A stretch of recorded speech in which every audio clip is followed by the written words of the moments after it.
Halo semuanya, kembali lagi di channel ini. Kali ini aku akan bahas satu saham yang di-request oleh penonton, yaitu saham CASS dengan nama CAS Group. Nah, ini mereka di bidang penerbangan ya. Nah, kita lihat bisnisnya mereka. By the way, kalau kalian mau mencari tahu detail soal CAS Group ini, kalian bisa visit ke websitenya mereka, yaitu casgroup.co.id. Nah, ini kalian bisa lihat sejarahnya mereka, visi misi, nilai perusahaan, struktur organisasi, dan lain-lainnya. Di sini juga ada, kita bisa lihat laporan tahunan secara lengkap, laporan keuangan dari tahun yang cukup lama ya. Tapi yang paling lama sih kita bisa baca laporan tahunnya gitu. Ini loadingnya agak lama, kita back aja. Ini laporan tahunnya juga lumayan lama nih. Internetnya lagi ngaco kah? Oh enggak. Ini dari tahun 2011 kalian bisa lihat ya. Ini kalian bisa lihat laporan tahunan, laporan keuangan, dan lain-lain. Kita lihat bisnisnya mereka. Mereka bergerak di penerbangannya itu di sisi apa? Apakah airport, layanan servis, atau apa? Oke, ini jasa-jasanya mereka. Airport service ternyata. Engineering, in-flight catering.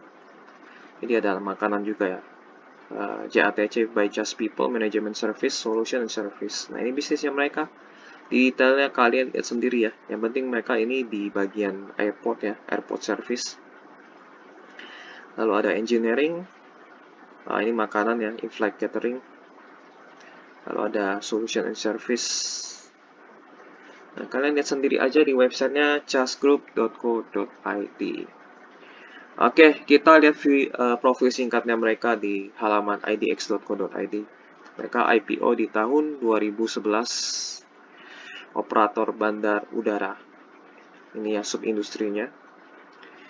Kita lihat jajaran direksi dan komisaris. Ini wajib kalian cari ya nama-nama mereka di Google Search. Dengan cara ini, ketik nama mereka spasi kasus. Kalau muncul kasus berarti kalian harus hati-hati. Kalau bisa hindari. Tapi kalau tidak muncul kasus apa-apa ya berarti aman. Gitu. Kalian cari satu-satu nih. Apakah punya rekam jejak yang buruk atau tidak ada. Kalau tidak ada itu bagus. Kita lihat ke komposisi pemegang saham. Oke, kita lihat. Ternyata ini tidak ada pengendali 51%-nya ya. Ini dibagi rata antara SAT Edge Investment, Cemerlang PTI, Kadik Asset Management, Dinamika Raya Suwarna ya. Jadi ini dibagi rata nih dari 4 perusahaan. Nah, kalian juga cari tahu sendiri nih. Di belakangnya SAT Investment siapa, di belakangnya Cemerlang siapa, Kadik Asset Management siapa, Dinamika Raya Suwarna itu siapa. Cari orangnya, foundernya atau pendirinya ya. Pengendalinya siapa gitu. Apakah jangan-jangan dari 4 perusahaan ini dikendalikan oleh satu orang gitu. Nah, atau patungan gitu juga kan. Ini kan sebenarnya patungan ya. Atau satu orang. Nah, ini kalian harus cari tahu di Google ya. Ini semuanya gampang sih. Ketik aja founder Cemerlang PTI atau founders SAT Investment. Jadi ketahuan kok pemegang sahamnya siapa. Nanti ketemu satu orang. Kalau memang ini perusahaan patungan ya, kalau benar-benar patungan ya berarti mereka kalau buat keputusan berdasarkan 4 pihak ini gitu. Agak sulit jadinya perusahaan akan sulit menentukan keputusan karena ada 4 kepala. Si A pengen ini, si B pengen ini, si C pengen ini, si D pengen ini. Ini kan sulit. Makanya idealnya itu ya harus ada satu pengendali yaitu 51%. Jadi jangan banyak pengendali. Semakin sedikit pengendali itu semakin bagus. Apalagi cuma satu. Itu lebih bagus. Jadi idealnya 51% satu pihak. Lalu yang masyarakatnya harus jumlahnya sedikit. Ini masyarakat jumlahnya sedikit. Oke lah ya.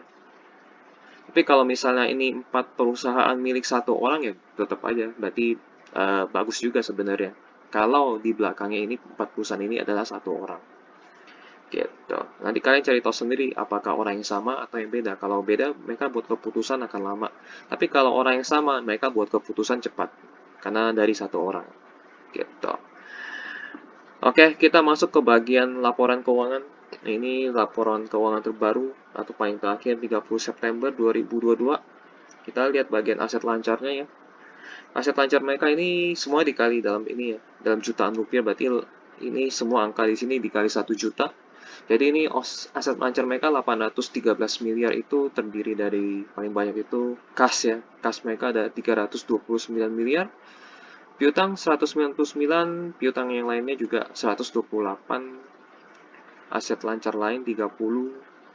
Yang paling yang bisa dipakai ini sih, piutang dan cash. Piutang dan cash berarti total sekitar 650 miliaran. Kita bandingkan dengan utang jangka pendek mereka. Apakah aman? Nah, utang jangka pendek mereka ini 770. Aman lah ya, aman-aman. Masih aman, masih bisa dijaga. Karena aset lancar mereka ini 813 miliar. Sementara utang jangka pendek mereka hanya 770. Berarti utang jangka pendek mereka masih bisa di-cover oleh aset lancarnya mereka. Oke lah ya. Oke sih, aman utang jangka pendek. Utang jangka panjang juga sedikit, 135, jadi total liabilitas 906 miliar. Masih bisa di-cover sih. Masih bisa di-cover ini. Kalau misalnya mereka omsetnya naik dan laba bersihnya naik, uang cash masuk, semua utang mereka bisa di-cover. Jadi dari sisi utang mereka aman. Dan ini kita lihat komposisi modal utang dengan komposisi modal ekuitas ya. Lebih besar modal utang ternyata. Ekuitasnya hanya 675 miliar, sementara itu utang mereka 906 miliar. Ini kurang oke sih. Jadinya kalau misalnya perusahaan misalnya dilikuidasi kan kebagiannya dikit sekali dari total aset. Jadi nggak asik bagi investor karena mereka dapatnya paling terakhir kalau ekuitasnya dikit. Ya secara komposisi modal mereka kurang menarik ya, ekuitasnya cuma dikit, lebih kecil daripada modal utangnya mereka. Gitu. Meskipun utang mereka aman, cuman secara permodalan mereka lebih banyak di utang. Nggak enak bagi investor. Oke, kita masuk ke laporan laba rugi. Mereka mengalami ini ya, peningkatan ya di pasti industri penerbangan di 2020-2021 itu mereka akan sulit banget karena pandemi ya, lockdown, PPKM, akhirnya penerbangan tidak berjalan dengan baik. Tapi ini sudah mulai pulih ya di 2022. PPKM sudah mulai dilonggarkan, penerbangan mulai jalan, dan ini terbukti ya dari 30 September 2021 omset mereka 1T naik menjadi 1,2T di 2022. Ini bagus, naik 20%. Dan ini laba usahanya juga otomatis naik.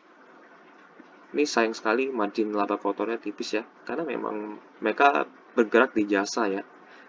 Gitu. Jasanya nggak bisa mahal-mahal banget karena kalau mahal tiket juga mahal kan gitu.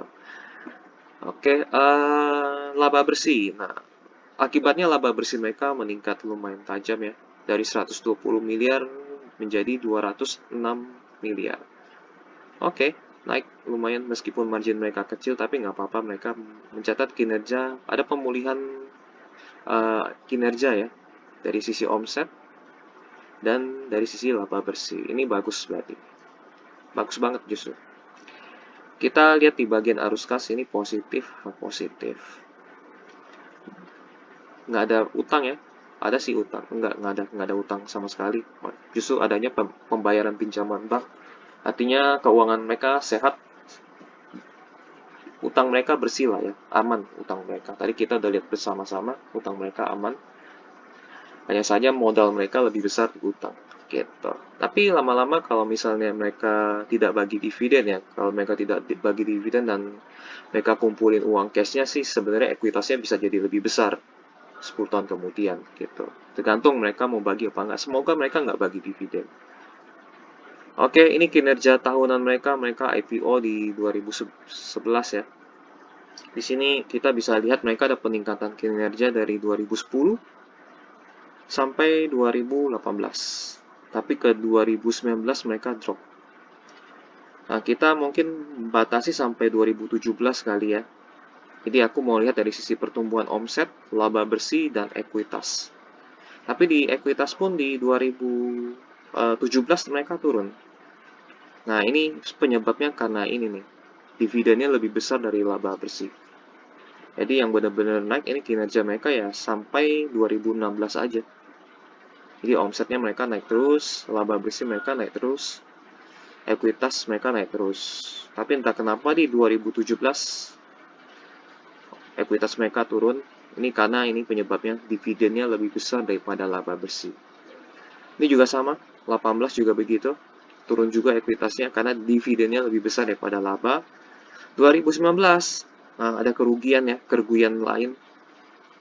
Ini kerugian lain. Ini bukan kerugian operasional, kerugian lain ini. Ini juga dividen lebih besar daripada laba, akhirnya ekuitas mereka turun. Ini karena kerugian ya, pandemi, ini ekuitas tambah turun. Ini sudah mulai membaik ya, ekuitasnya naik. Ini mereka udah nggak bagi dividen di sini nih. Dari 2019 mereka udah nggak bagi dividen. 2022 mereka juga nggak bagi dividen sepertinya.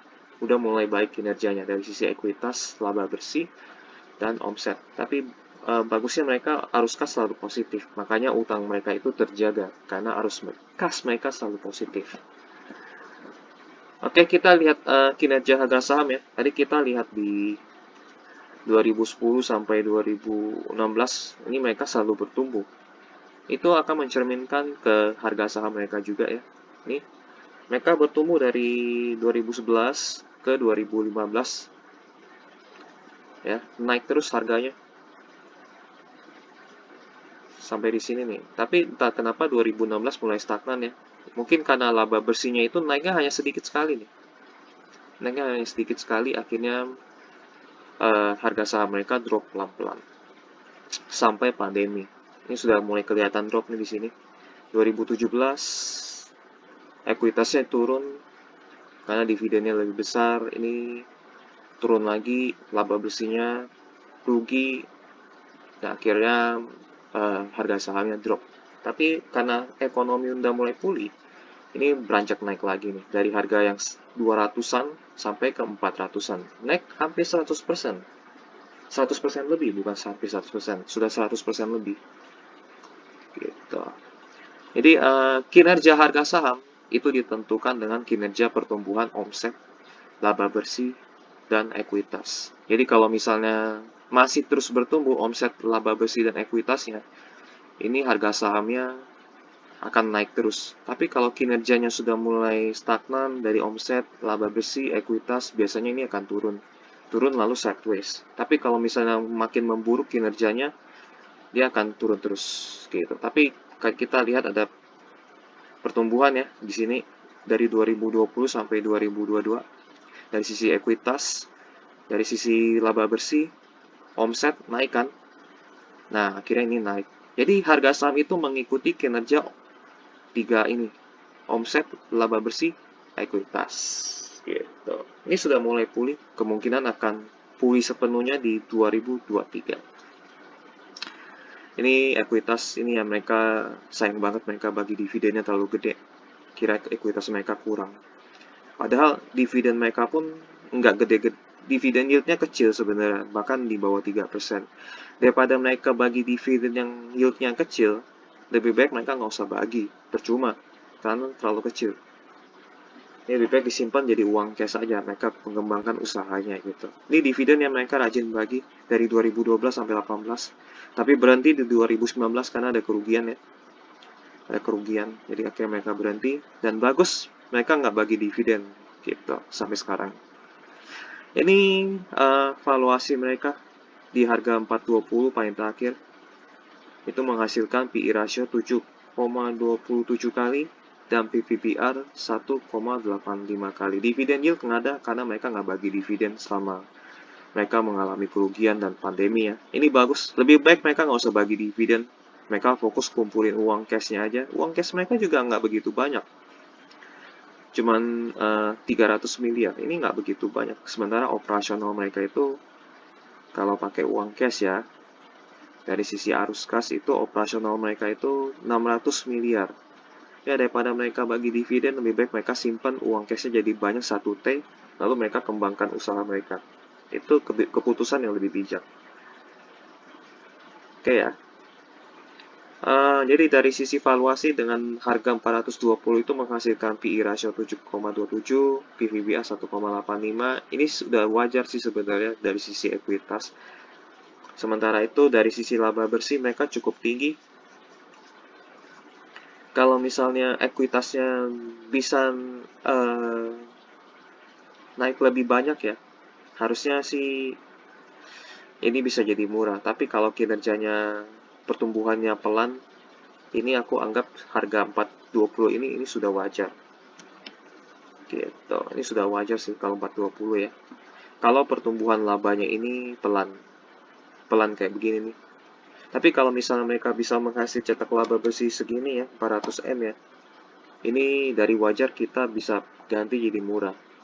Jadi ini tergantung laba bersih mereka nih. Kalau laba bersih mereka bisa mencapai 400 sih bagus, tapi kalau masih 200, harga 420 itu masih dikategorikan wajar. Nggak murah dan nggak mahal. Valuasi mereka wajar, karena VTBR mereka hanya 1,85 kali. Udah cukup lah, lebih dari itu kayaknya agak kemahalan. Gitu.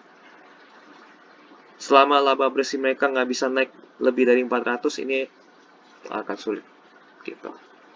Oke, kita masuk ke presentasi mereka ya, paparan publik atau public expose. Mereka lakukannya di 25 Juli 2022. Kita lihat apa yang akan mereka presentasikan. Oke, ini lebih ke profilnya mereka ya, sejarah singkat. Mereka berdirinya itu di tahun 1984, ini sudah lama banget. Ini perusahaan yang anti bangkrut sebenarnya ya. Kalau ada krisis ekonomi pun mereka masih dibutuhkan jasanya sebenarnya. Jadi ini anti krisis gitu. 2000 krisis 98 lewat, 2008 lewat, pandemi pun lewat, mereka tetap bertahan. Ya karena memang dibutuhkan sih. Nih ya, bisnis-bisnis mereka. Tadi kita udah lihat. Cardiff Asset Management 41%. Ini yang terbaru ya update-nya. SATS 41%. Sisanya 17%. Ini nih dua top pengendali ya. Nah ini udah mulai ideal nih dibanding yang ini nih, yang bagi 4 ini. Ini sudah mulai ideal.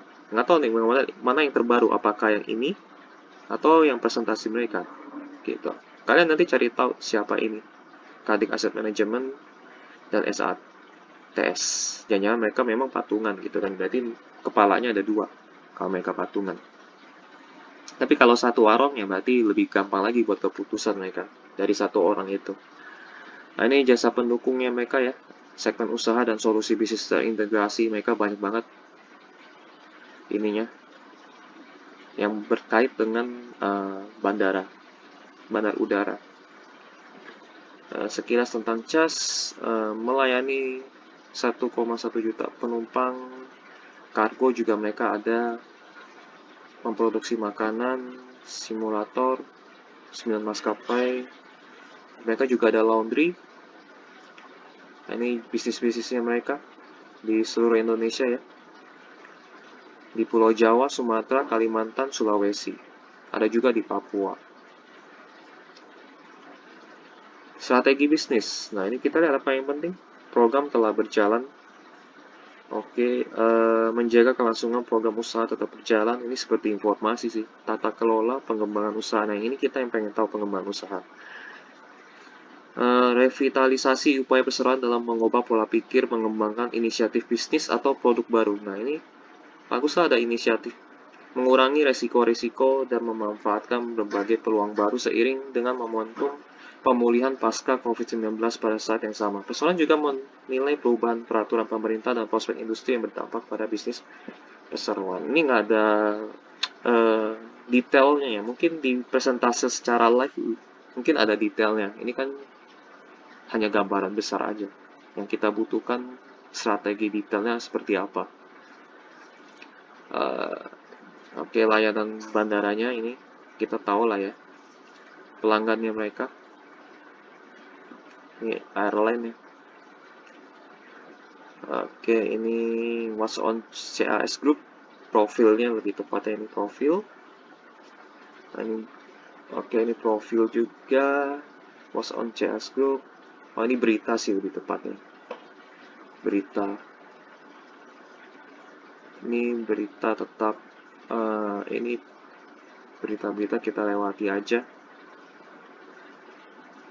Ini informasi berita ya. Tunggu. Diharapkan dimulainya kembali penerbangan internasional. Oke.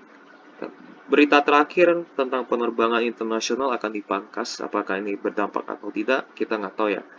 Tapi ini diharapkan dengan dimulainya kembali penerbangan internasional. Mereka mengharapkan penerbangan internasional dipulihkan. Sementara itu, berita terakhir yang kemarin aku dengar, penerbangan internasional mulai dipangkas. Nah, ini nih ya, berdampak apa enggak nih? Nah, ini jadi masalah. Oke, ini profile ya, melayani jasa VVIP, berita, jasa manajemen fasilitas. Ini detail-detailnya kita lewatin aja. Tinjauan industri. Nah, ini dia. Anggaran pemerintah untuk pembangunan infrastruktur. Ini pertumbuhan infrastruktur ya, lebih tepatnya peringkat negara di tahun 2036.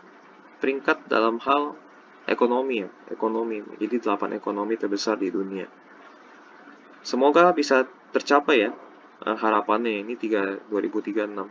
Ini kalau infrastruktur yang benar-benar dibangun dengan baik ya, seperti bandara, lebih banyak segala macam, ya itu oke banget.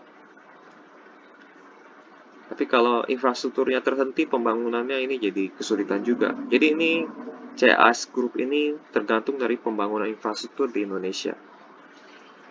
Bandara berdasarkan pengelolanya, industri pariwisata meningkat ya, terus meningkat. Kedatangan turis mancanegara di Indonesia terus meningkat. Oke. Bandara Internasional Soekarno-Hatta. Kinerja keuangan kita lewatin aja, kita udah bahas ya.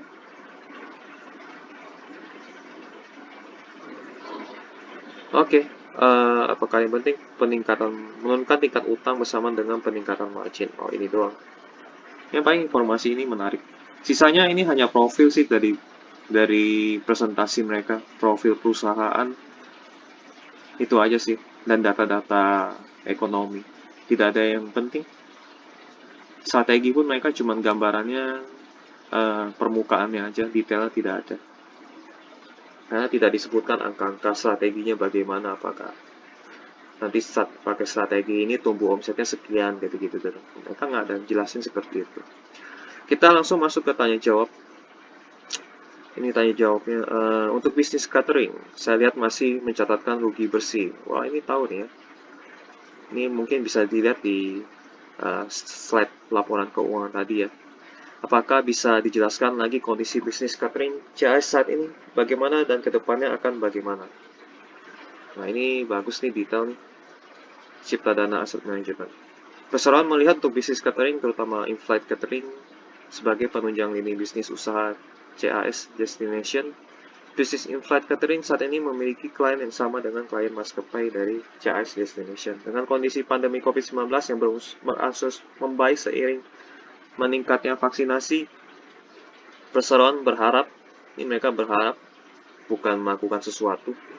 Industri aviasi akan terus membaik ke depan. Dengan demikian, bisnis in-flight catering juga akan terus dikembangkan dengan harapan bahwa klien-klien dari CAS Destination dapat menggunakan jasa in-flight catering perseroan.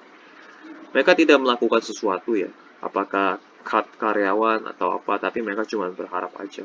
Jadi mereka membiarkan kerugian itu akan terus berlanjut. Info yang ini dari jawabannya mereka ya. Kan yang ditanyakan, ini lagi rugi nih, kalian mau ngapain? Mereka cuma berharap industrinya makin baik. Stasiun apa yang berkurang di JAS di tahun 2022? Apakah stasiun yang ditutup tersebut berpengaruh signifikan pada kinerja perseroan?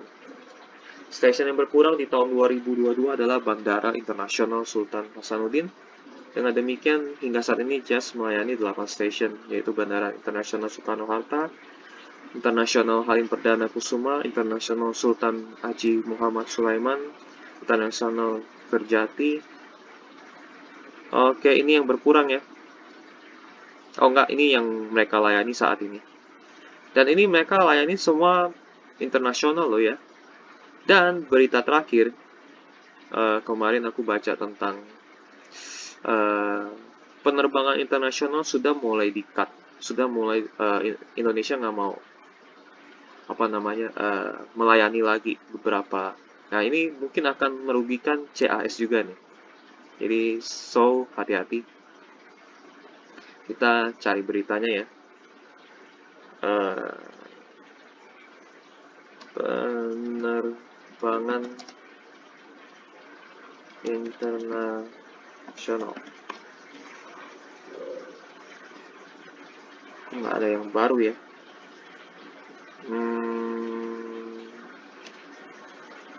Internasional. Nanti kalian cari sendiri deh beritanya. Ada kok penerbangan internasional mau dipangkas penerbangannya. Gitu harus. Nah ini dia. Ini kan kalian bisa lihat ya, pemerintah akan pangkas bandara internasional menjadi 15. Jadi karena mereka melayani di perusahaan internasional, ya hati-hati aja ini, apakah mereka terdampak atau tidak. Ini beritanya udah ketahuan ya, udah ketemu. Mana tadi, pangkas bandara internasional menjadi 15. Oh hati-hati aja, kalian cari tahu lebih detail. Stasiun yang tutup tersebut tidak berpengaruh signifikan pada kinerja perseroan ke depan karena perseroan masih menangani bandara-bandara besar seperti CGK. Oke. Jadi kalau mungkin bandara internasional yang ditutup ini yang pengunjungnya sepi ya. Jadi mereka pun bukan melayani penerbang bandara yang internasional yang jumlahnya sedikit. Kemungkinan ya, semoga aja gitu. Oke, next question, bagaimana hasil RUPS untuk penggunaan laba? Untung mereka nggak tanya dividen, mereka cuma tanya penggunaan laba ya.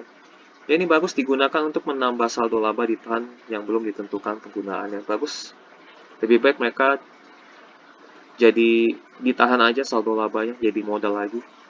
Target pendapatan dan laba bersih. Mereka nggak jelasin secara detail ya, nggak ada target. Realisasi pendapatan dan laba bersih di semester 1. Oke, ini nanti akan mereka kasih tahu. Capex sekitar 11 miliar ya capex ya. Digunakan untuk unit usaha JAS yaitu cold chain cargo dan cold room serta pengadaan barang IT. Ini kemungkinan untuk ngantar makanan nih kalau udah seperti ini, cold chain cargo dan cold room. Bahan-bahan makanan ya. Apakah ada rencana ekspansi atau aksi korporasi dalam waktu dekat? Hal-hal yang perlu diselesaikan. Jadi mereka akan menyelesaikan banyak hal yang akibat COVID ini ya. Gitu. Oke. Berapa kisaran peningkatan pendapatan yang ditargetkan oleh CAS di tahun 2022? Mereka belum kasih tahu angkanya. Mereka nggak berani kasih angka ya. Udah itu aja tanya jawabnya. Mereka nggak berani kasih target angka. Lalu ini mereka hanya melayani bandara internasional. CAS mereka catering rugi dan mereka cuma berharap aja. Gitu. Oke, next. Ini tadi historical harga saham mereka ya. Ini ngikutin kinerja omset. Pertumbuhan omset, laba bersih, dan ekuitas. Selama saldo mereka masih ditahan, itu bagus. Tapi kalau mereka udah bagi dividen, itu udah mulai ngaco. Gitu aja sih. Ini akan terus bertumbuh kalau omset mereka, laba bersih mereka, dan ekuitas mereka bertumbuh. Tapi valuasi mereka sebenarnya udah wajar. Kalau naik pun mungkin sedikit kali ya, kecuali laba bersih mereka seperti aku bilang lompatnya sampai ke 400 M. Nah itu mungkin ini bisa jadi murah nih, gitu. Jadi kalian tunggu aja, kalau mau jadi ini murah, ini harus lompat 400 M. Kita masuk ke dividen udah tadi ya, udah bahas. Ini historical harga saham ya, ini tunggu kinerja omset dan laba bersihnya naik ya di kuartal 1 2023.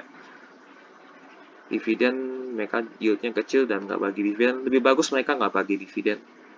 Mereka kumpulin uang cash saja sampai 1 triliun, baru mereka ekspansi. Dan ini mereka harus, ini nih ya, pemerintah akan pangkas bandara internasional menjadi 15. Jadi hati-hati aja, CAS apakah berpengaruh atau tidak. Ini kita lihat di kuartal 1 2023. Ini akan ya, belum terjadi ya, baru akan.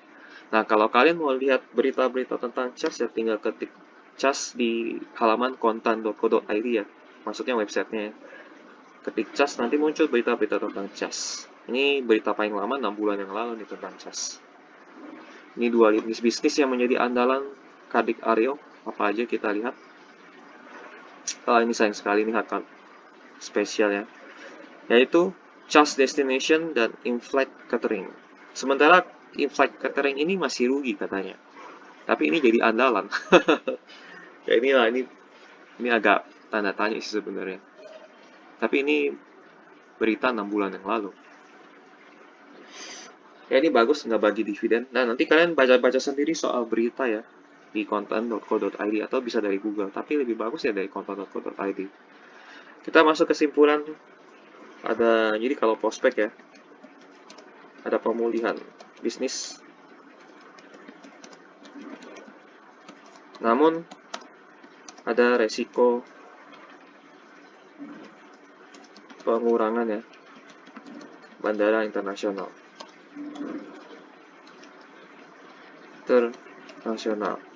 Nah, kalian cari tahu nih, apakah CAS terdampak? Karena mereka melayani bandara internasional. Ini yang harus kalian cari tahu. Untuk prospek berkembangnya, ini tergantung jumlah bandara ya. Kalau misalnya bandaranya makin banyak, artinya CAS makin bisa bertumbuh. Tapi kalau jumlah bandaranya gitu-gitu aja ya berarti sulit juga gitu untuk mereka bertumbuh. Jadi prospek jangka panjang menurut aku sih kurang menarik. Kalau menurut aku ya. Karena prospek CAS tergantung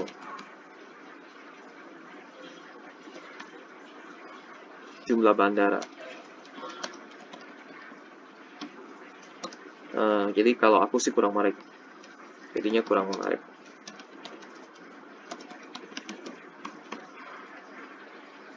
Lalu dari sisi keuangan mereka dari sisi prospeknya tulisnya salah ya. Dari sisi keuangan aman sih untuk saat ini, aman. Utang terjaga dengan baik.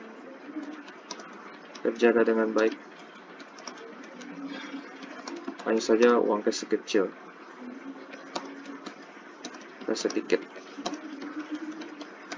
Lebih baik tidak bagi dividen. Keputusan terbaik yang mereka kumpulin uang cash dulu sampai 1T, baru mereka mulai ekspansi. Ini kesalahannya bagi dividennya lebih besar daripada laba. Ekuitas mereka turun. Valuasi mereka wajar ya. Valuasi mereka wajar.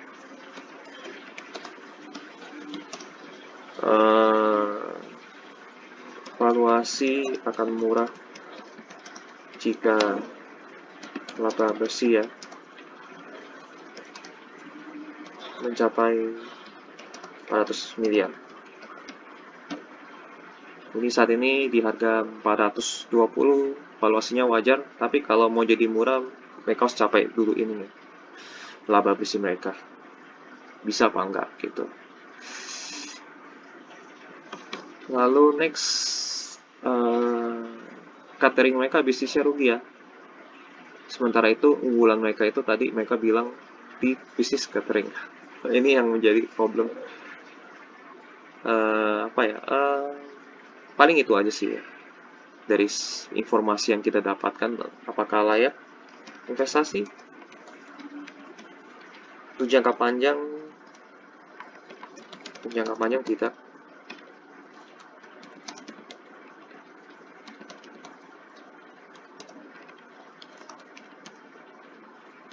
karena sangat tergantung jumlah bandara. Dan ada berita pemangkasan ya jumlah bandara internasional.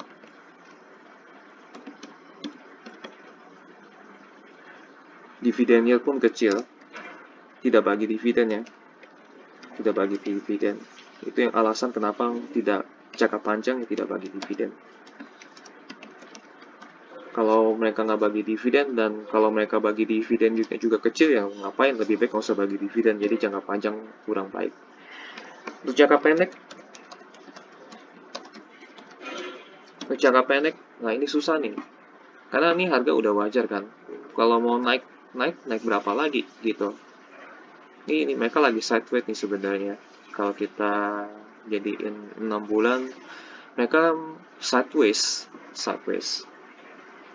Dan kuartal 4 pun kalau mereka keluar laporan keuangannya positif pun sebenarnya harga ini sebenarnya udah mencakup harga 1 tahun. Nih, 420 itu udah harga 1 tahun. Jadi, keluar laporan keuangan 4 pun nggak ngaruh. Jadi mereka harus tunggu di laporan keuangan kuartal 1 di 2023. Bagus atau enggak. Mungkin untuk jangka pendek, tunggu ini kali ya, tunggu laporan keuangan kuartal 1 2023 dipublish. Kalau omset dan laba bersih naik banyak, boleh beli. Kemungkinan mereka akan naik lagi, mungkin sekitar 10-20%. Lebih bagus kalau naiknya banyak banget, mungkin lompatnya akan lebih banyak lagi harga sahamnya. Jadi tergantung ini nih. Kalau misalnya omset dan laba bersih mereka naiknya banyak, harga saham bisa naik banyak. Ini tergantung di laporan keuangan kuartal 1 mereka ini nih. Naiknya banyak atau enggak, atau stagnan. Kalau stagnan ya udah nggak usah cari saham lain. Takutnya sideways abadi nih di sini. Ini mereka udah masuk masa sideways karena udah di angka wajar. Secara 6 bulanan ya, ini 6 bulan. Gitu. Oke, ini kesimpulan untuk saham CAS ya. Jangka panjangnya enggak, karena risikonya terlalu banyak, dan karena ini memang juga nggak cocok untuk jangka panjang ya. Ini tergantung jumlah bandara, ada berita pemangkasan jumlah bandara internasional, tidak bagi dividen ya, jangka panjang rugi. Nah, kemana-mana harganya jadinya. Untuk jangka pendek pun tunggu kuartal 1 ya dipublish laporan keuangannya. Kalau omsetnya dan laba bersih naik banyak, boleh beli. Itu aja sih. Oke, jika ada informasi yang salah tentang CAS, saham CASS, atau informasi yang kurang, kalian boleh tulis ya tambahannya dan koreksi di kolom komentar. Kalau misalnya ada request saham yang lain, kalian juga boleh tulis di kolom komentar. Itu aja sih. Sampai jumpa di video berikutnya. Bye-bye.